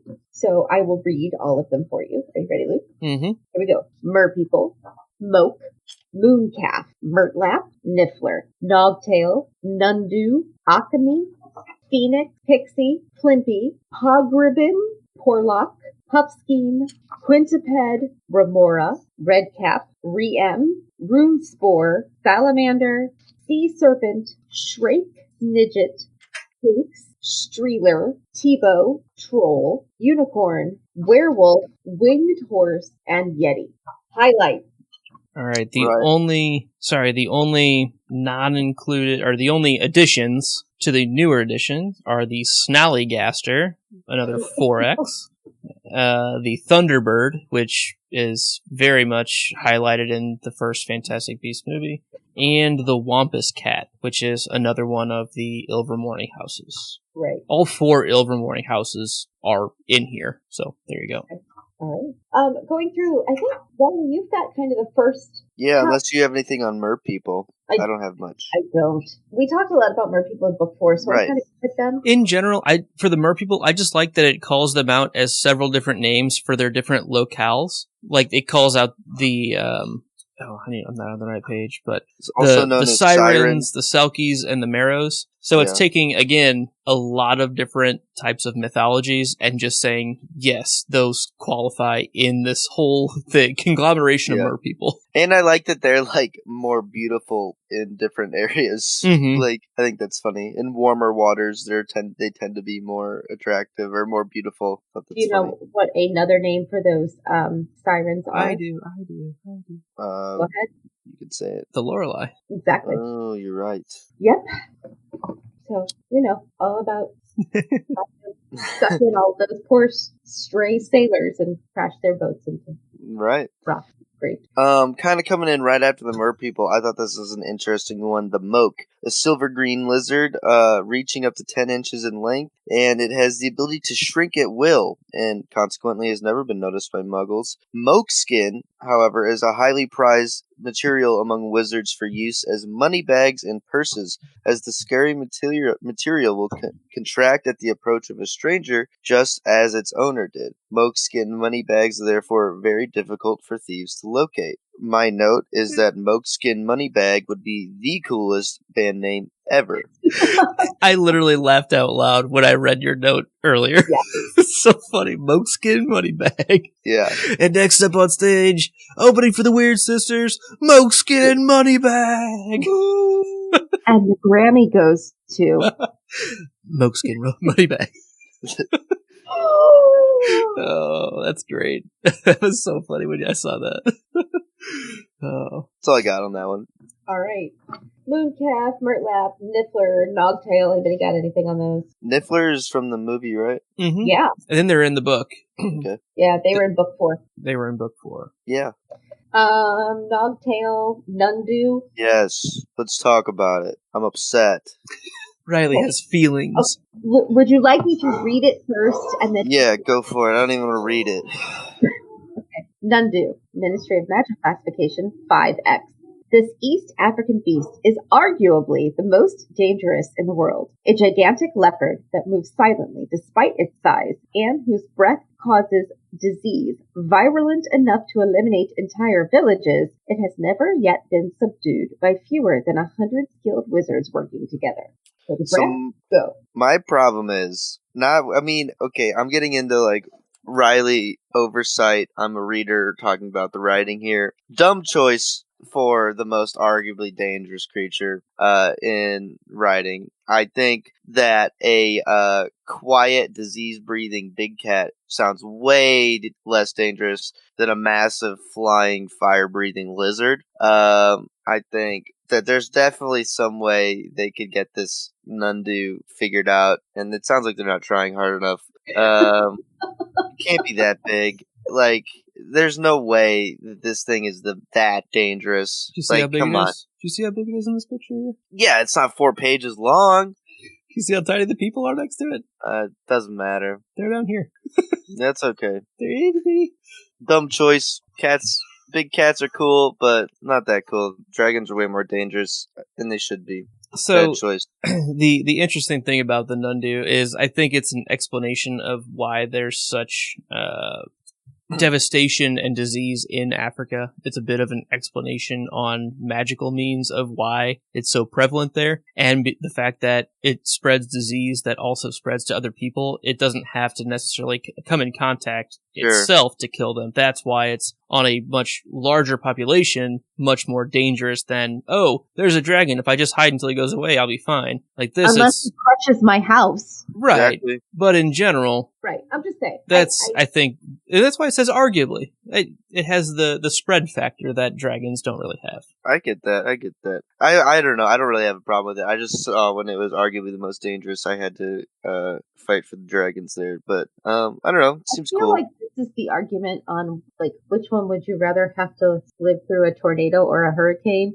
A dragon's like the tornado, right? Like if you're in the direct path of destruction, it's a problem, but it's a smaller, like it's a direct, small, contained area. What?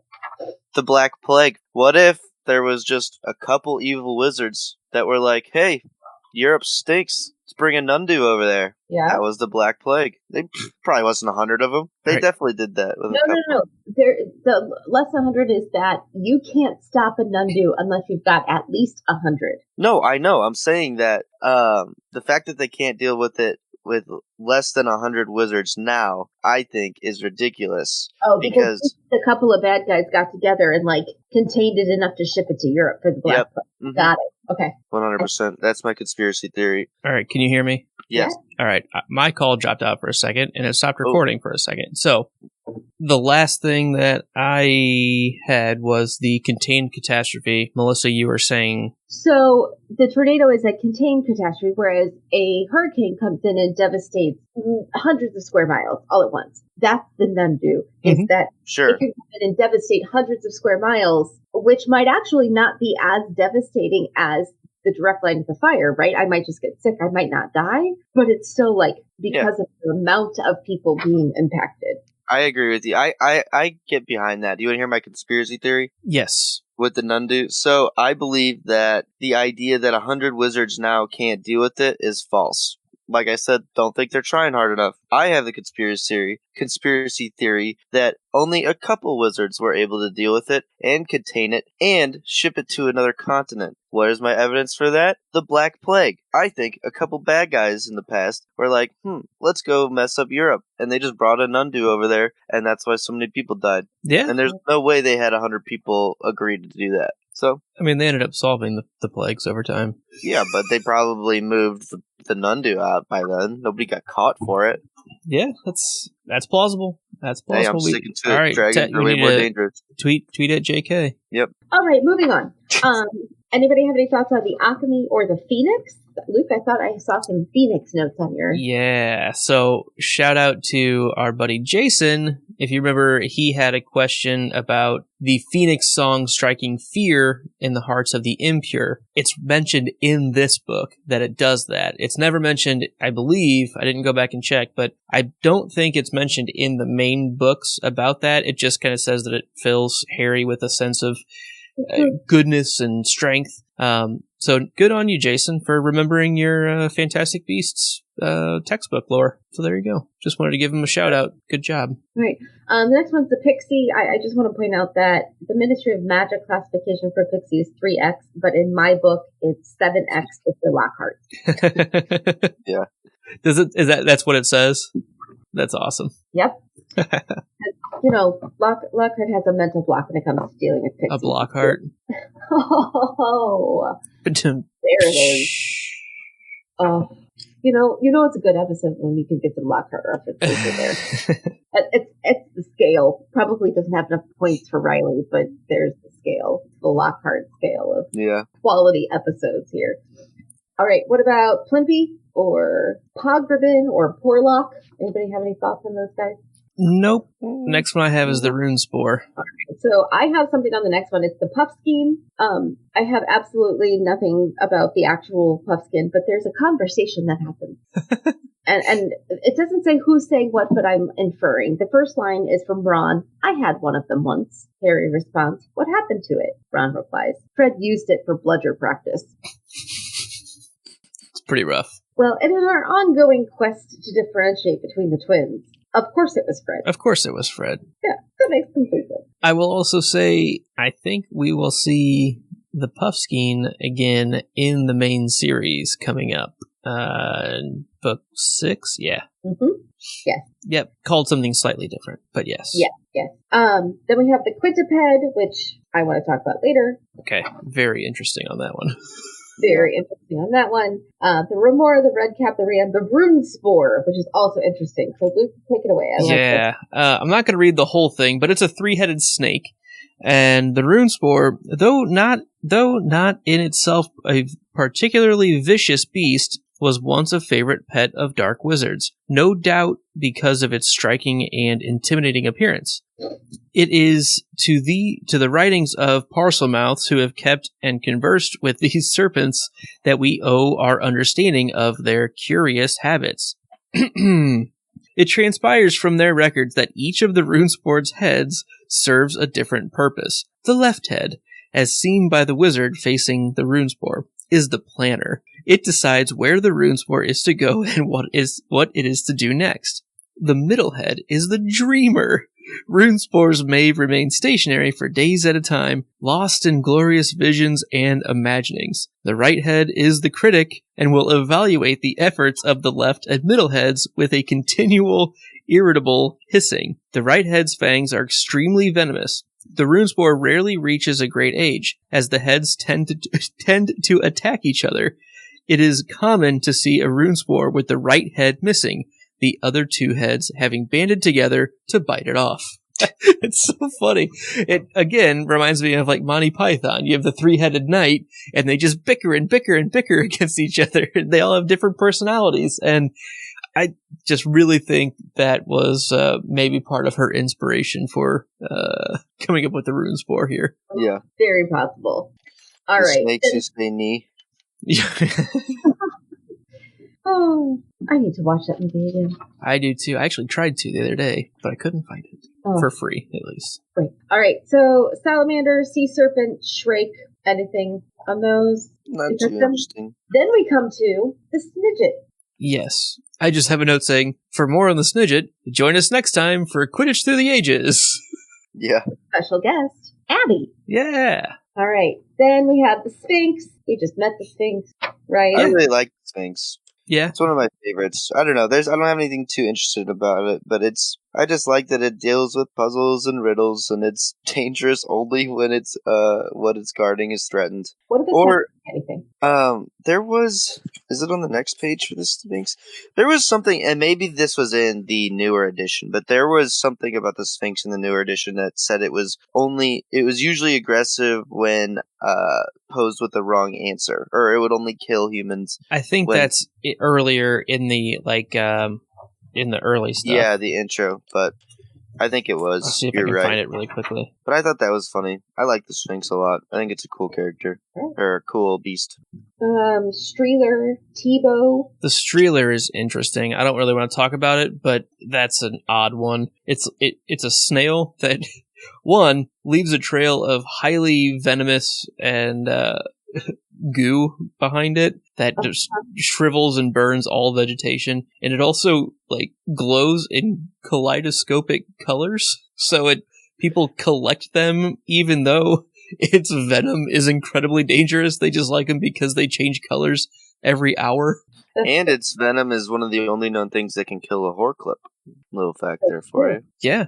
Riley, I found your other note about the Sphinx, and it's at the very end of the What is a Beast section, and it says, the Sphinx talks only in puzzles and riddles and is violent when given the wrong answer. Okay. Yeah. All right. How about a troll? Yeah, I've got some thoughts that kind of cover both trolls and the winged horses. Okay. You want to go for it? Because other than that, we've got unicorns, and werewolves. Werewolves. Only in their transformed form. That's also true. So the thing I like about the troll is, one, it's a 4X, fine. It's dangerous, but you should be fine. Like we saw 3 little kids handle it just fine. They're no, what was his name, Riley? They're no Schmitz. Yeah. Right. But Bruno Schmidt. And but we find out that there's different types of trolls, right? We have the mountain troll, the forest troll, and the river troll. They all have their own distinct differences and things like that. And I think that's pretty interesting. And then, like Riley kind of mentioned earlier, in the Yeti section, it says that a Yeti is believed to be related to a troll. So I almost put them as the Yeti is kind of the Arctic troll, if you will. Sure. Sure. And it's also a 4X. So I think that's kind of a cool thing that we've only seen one type of troll in the book, in the main story, the main text. But I like that there's a little bit of variety there, and it makes me think more like Tolkien-esque, different types of trolls that happen there, the mountain trolls and things like that. So I just like the variety. Maybe this is a movie misconception, but in the first book, don't they mention that the troll wandered down from the mountains? That'd be a tough factoid to find, but I believe... No, the troll didn't wander from anywhere. The troll was... I know. I do know the troll was let in, but I believe they said it was a mountain troll, but I could be wrong. And I'm being distracted by Boromir saying, they have a cave troll in my head. Just in the Mines of Moria. Other kind of troll. Yeah, which is not mentioned here. Most dangerous of them all, though, the internet troll. Ooh, ew, gross. But I do like that the river troll is the one that you find underneath bridges, and it has short little horns, and so grumpy old troll tapping under my bridge. And so, yeah, exactly. So similar to the troll, there are different types of winged horse. And we have the Abraxan, immensely powerful giant palominos, which we just saw in book 4. If you remember, they pulled the Bobotan carriage. The Athonin, chestnut, popular in Britain and Ireland. I don't know if we've seen those specifically. I don't think so. The Granian, gray and particularly fast, that reminds me of that reminds me maybe like the Pegasus style. Yeah. Light gray to white, potentially. And the rare Thestral, black, possessed of the power of invisibility and considered unlucky by many wizards. So those are all really cool, I think. And like winged horses, along with, like hippogriffs, are a pretty classic type animal. I mean, that's like one of the most classic things to do in mythology is take an animal, mash it up with parts of a different animal. The griffin falls into that. The manicore falls into that. The chimera falls into that. And the gambit.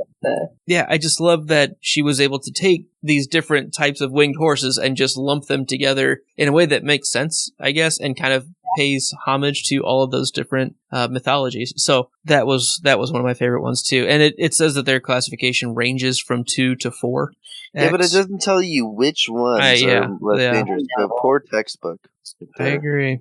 But it does say that, similar to the hippogriff, the owner of a winged horse is required to perform disillusionment charms upon it at regular intervals. And there's a discussion of that in the introduction. Yeah, I think we kind of skipped over that a little bit, which is interesting to talk about how they mentioned the biggest changes, I guess, in keeping beasts hidden is the continued practice of safe habits, right? Like where they're always being asked to do these disillusionment charms and always required to do memory wipes and things like that when they run into things. So I think that's an interesting tidbit that when you own certain beasts, you are required. Sometimes they come with these enchantments that expire, and you're required to re-up them. And sometimes you just always have to utilize charms when you're using them. I think that's an interesting idea. Certain of these beasts, you have to have a certain license to own. I know the Kneasel was one. Was it maybe the Augury was another one? Or was it the Alchemy? I tend to get those. The one that I mentioned, the Floofer. Or the Whooper? Whooper. The Whooper, yeah. Their voice will drive you crazy. Yeah. So you have to constantly put a silencing charm on it. Yes, that one too. There was a couple like that. Mm-hmm. It was not the flabberworm, in case anyone It was, anyone could get a nasty bite off a flabberworm. All right. I think that does it for our beasts. Mm-hmm. It does. But we're not done yet.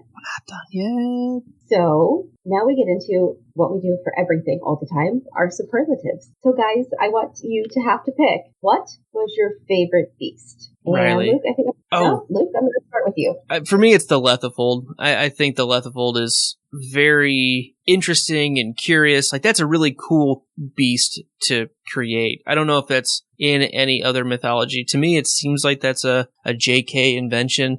And like the fact that it fits really well into conspiracy theories or just fan theories about it becoming a Dementor or being a part of how Dementors were created is really intriguing to me. I will highly recommend, there's a podcast called Podcast 9 3/4 that has a whole episode on how Dementors were created. And that's the first I had heard of the Lethifolds being involved in that, just because I hadn't read these books, the Fantastic Beasts textbook, in a while. But they do an awesome job, Jem and Rhea. So certainly check out that episode for more Lethifold goodness. Lethifold it together. All right. I'm going to go ahead and tell mine. Mine was the Quintuped, a.k.a. Harry McBoon, which is basically the Scottish version of the Hatfields and McCoys, only with wizards. On the Isle of Dreer. On the Isle of Dreer, which is now unplottable, which I really think this is the first time we've been told what unplottable is. It was a footnote in one of the introduction sections. So I'm curious if we've heard of unplottable and been defined what it is before this, but it was clearly defined. And yeah, we learned about being unplottable in Aboard the Hogwarts Express in Goblet of Fire when they're talking about the World Cup Stadium. Okay, awesome. So basically what happened is the McBoone family and the McClivert family had a quite the, what's it called? Spat, rivalry. Yeah. They didn't get along. They went back and forth. And finally, the McCliverts came and turned all of the McBoons into these giant, like 5-legged, hairy monster creatures. Then they realized too late that the transfigured McBoons were infinitely more dangerous in this state. The McBoons had a reputation for great ineptitude in magic. Moreover, the McBoons resisted every attempt to turn them back into human form. The monsters killed every last one of the McCliverts until no human remained on the island. It was only then that the McBoon monsters realized that in the absence of anyone to wield a wand, they would be forced to remain as they were forevermore.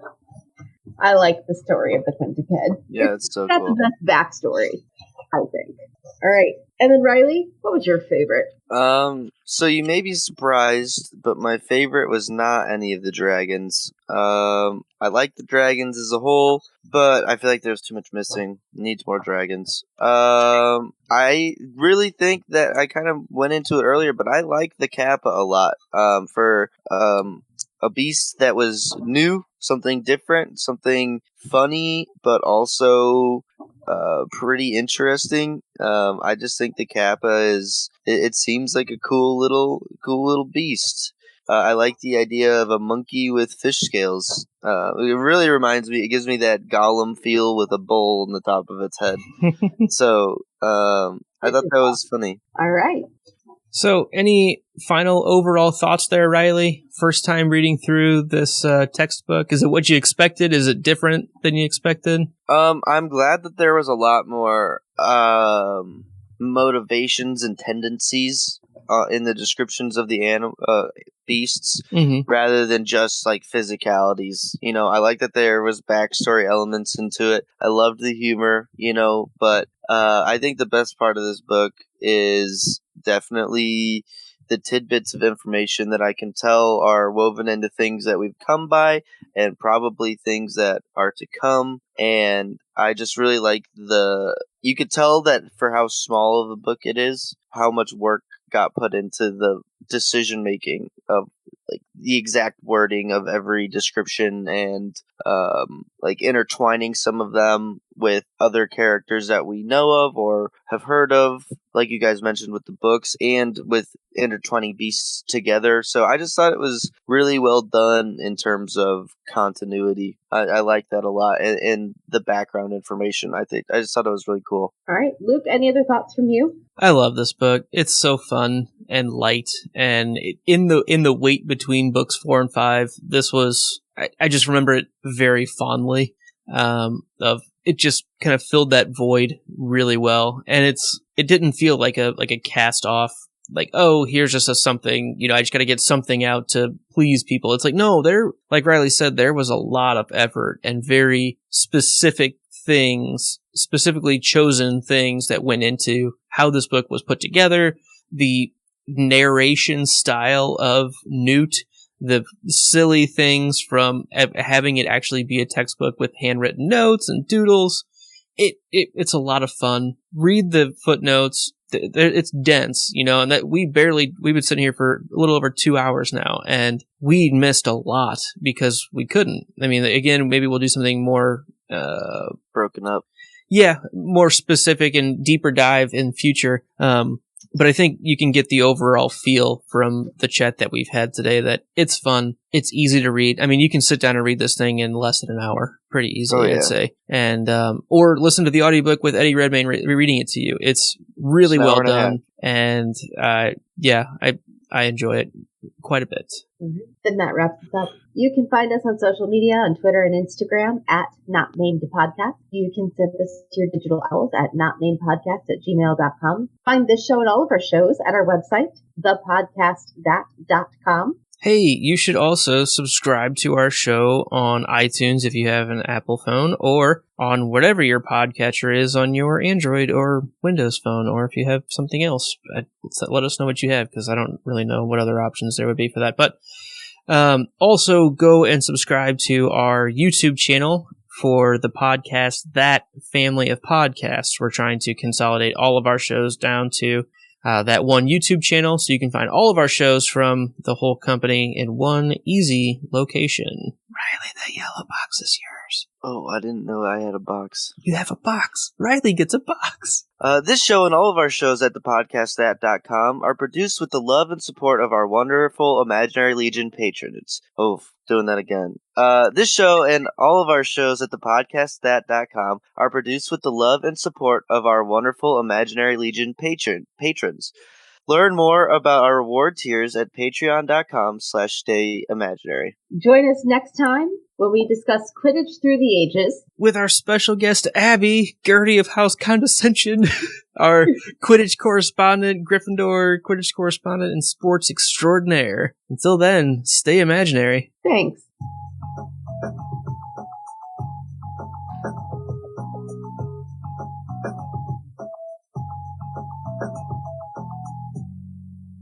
Griffin, today we're talking about the Ministry of Magic classifications for Oppy Gryffindor. Fantastic Beasts and where to find them, right? So, the Department for the Regulation and Control of Magical Creatures gives classifications to all known beasts, beings, and spirits. These offer an at-a-glance Mystery guide. of Magic. That's right.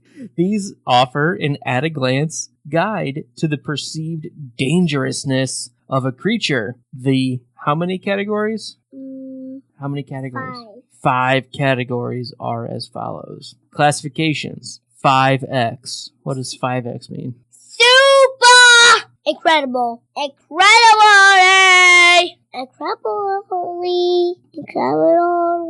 dangerous. Bah.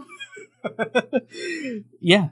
Known wizard killer, impossible to train or domesticate. Or, as Griffin would say, incredibly dangerous. 4X. What does 4X mean? Dangerous. Dangerous. Requires specialist knowledge, skilled wizard may handle. So what does a 4X make you think of? A dragon. No, dragons are 5X. Those are pretty dangerous. Gryffindor. I think griffins might be 4X. I think you're right. So what's next on our list? What's this one right here? 3X. 3X? What does 3X mean? I don't know. What does it make you think of if it's 3X? Kind of fartbury. Kind of fartbury? I don't know what that means at all. That's not a real word. But a little bit dangerous, but not too bad, right? Like, that's what I was trying to say. Like a daddy would be okay. And maybe you wouldn't be okay, but you could learn how to do it, right? Like, what was the animal you were telling me about earlier? Boring? No, the animal, the hot shot.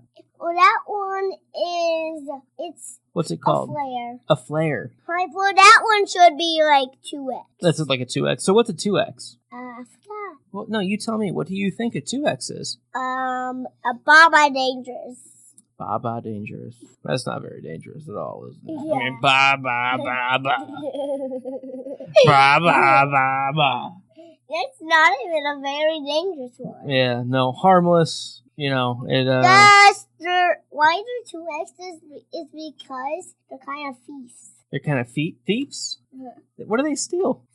Stuffed animals. Stuffed animals? They steal your stuffed animals? Yeah. Oh my gosh, those flares. Those are certainly a 2X. Those are considered harmless and may be domesticated. So I think you're right. A flare, which sounds a lot like a rat or a hamster or a gerbil or a guinea pig. Yeah, I would say those can be domesticated, and 2X is probably pretty accurate. And so 1X is boring. It's what? Boring. Boring. Boring. Boring. So if we were gonna get a new pet, which level should we go to? Which classification should we go to? 2X? You think we should stick with the 2X? I think that's a pretty safe choice. What do you think? Yeah. Because we don't want a boring. What do you think the Dire Po is? I think she is a 3X. I would put her at 3X. I'd say she's pretty 3X. Because she destroys the house. She destroys the house. It takes a little bit of knowledge. It's not a big deal, but a competent wizard should cope. I think that's pretty fair. Well, can you tell everyone who you are? I'm Griffin. And You told them what your name is. and I am Luke. And we're doing a podcast about class division. Classifications, not class division. No, that's not us. But where can people find you? Are you going to do another show? Yeah. What kind of show do you want to do in the future? Baby Rescue Bots. Rescue Bots? Baby Rescue Bots? That one's Rescue Bots Academy where I heard Hotshot in. Oh, that's pretty cool. I know you want to do a Paw Patrol show too, don't you? And what's that show called? The podcast that's on a roll. The podcast that's on a roll. And what's the other podcast, the Game of Thrones show that you want to do? I do not know what the 40 is. Hey. The podcast that drinks and juice. those things. The podcast that drinks juice boxes and knows things. Yeah. Right? Who are you going to do that show with? Leo. Your cousin Leo. That'd be pretty cool. Mm-hmm. All right. Well, can you tell everyone thanks for joining us? Thanks for joining us. And we'll see you next time. We'll see you next time. And stay imaginary. Stay imaginary.